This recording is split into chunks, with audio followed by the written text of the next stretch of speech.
আসসালামু আলাইকুম প্রিয় শিক্ষার্থীরা, তোমরা যারা এবছর এইচএসসি পরীক্ষা দিচ্ছ, আশা করি তোমাদের এবছর এইচএসসি পরীক্ষা ভালো হবে। কারণ হচ্ছে সারা বাংলাদেশ ব্যাপী যদি একই ধরনের প্রশ্ন হয় তাহলে তুমি অবশ্যই ভালো করলেও বা খারাপ করলেও একটা সান্ত্বনা পাবে যে সবারই একই অবস্থা, সমস্যা নেই।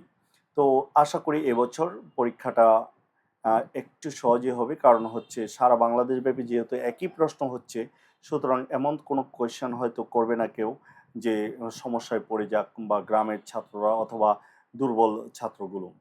তো আমরা এখানে একটু দেখব যে ইংলিশ ফার্স্ট পেপারের, হ্যাঁ, ইংলিশ ফার্স্ট পেপারের যে রিয়ারেঞ্জের সাজেশন এবং প্যারাগ্রাফ। তো আমরা এর আগে কিন্তু প্যাসেজগুলো অন্যান্য ভিডিওতে প্যাসেজগুলো দিয়েছি। তো আশা করি তোমরা ওই ভিডিওটা দেখে নেবে। এবং এরপর যে রিয়ারেঞ্জ অংশ খুবই গুরুত্বপূর্ণ। তোমরা জানো যে রিয়ারেঞ্জে কেউ যদি ফুল নাম্বার পায় তাহলে তারা এ প্লাস পাওয়ার সম্ভাবনা 99% হয়ে যায়। আর যদি রিয়ারেঞ্জে কোনো কারণে ভুল করে ফেলে তাহলে কিন্তু এ প্লাস তো দূরের কথাই এ মাইনাসে চলে আসে। তো আমরা এই কারণে রিয়ারেঞ্জে একটু বেশি গুরুত্ব দিব যেন ভুল না হয়। তো এখানে সবচেয়ে গুরুত্বপূর্ণ আমরা কতগুলো রিয়ারেঞ্জ দেখছি যে Haji Mohammad Mohsin, a thirsty crow, a master and his cook. তো আমরা এখানে সবচেয়ে গুরুত্বপূর্ণ যেগুলো এগুলো একটু আলাদা করে মার্কিং করব। যেমন এ থ্রাস্টি ক্রো এবছরের জন্য গুরুত্বপূর্ণ। এরপরে a master and his cook, তারপর হচ্ছে খান জাহান আলী আছে এবং Kazi Nazrul, the king and astrologer, এটা গুরুত্বপূর্ণ বেশি। তারপরে আব্রাহাম লিঙ্কন গুরুত্বপূর্ণ। এরপর রবীন্দ্রনাথ ঠাকুর, তারপর Nobel prize and English boy and Napoleon, এটাও গুরুত্বপূর্ণ।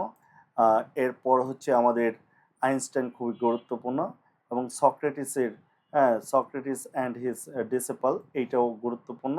তারপরে দ্য লায়ন অ্যান্ড অ্যান্ডোক্লেস, এগুলো বেশি গুরুত্বপূর্ণ। তবে আমি এই ক্ষেত্রে বলবো মাত্র এখানে 14টা দিয়েছি এবং এই 14টা সবচেয়ে গুরুত্বপূর্ণ। তোমরা অবশ্যই 14টাই পড়ে ফেলবে। এর পাশাপাশি তোমরা চেষ্টা করবে আরও বেশি পড়ার জন্য, কারণ আমি আগেই বলেছি যদি রিয়ারেঞ্জে তুমি 10টা থেকে 10টা পাও তাহলেই কেবল আশা করতে পারো এ প্লাস, নইলে কিন্তু কোনোভাবেই এ প্লাস পাওয়া সম্ভব হবে না।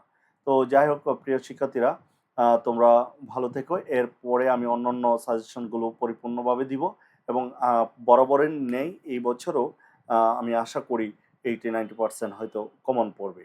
তো সবাই ভালো থেকো। আসসালামু আলাইকুম।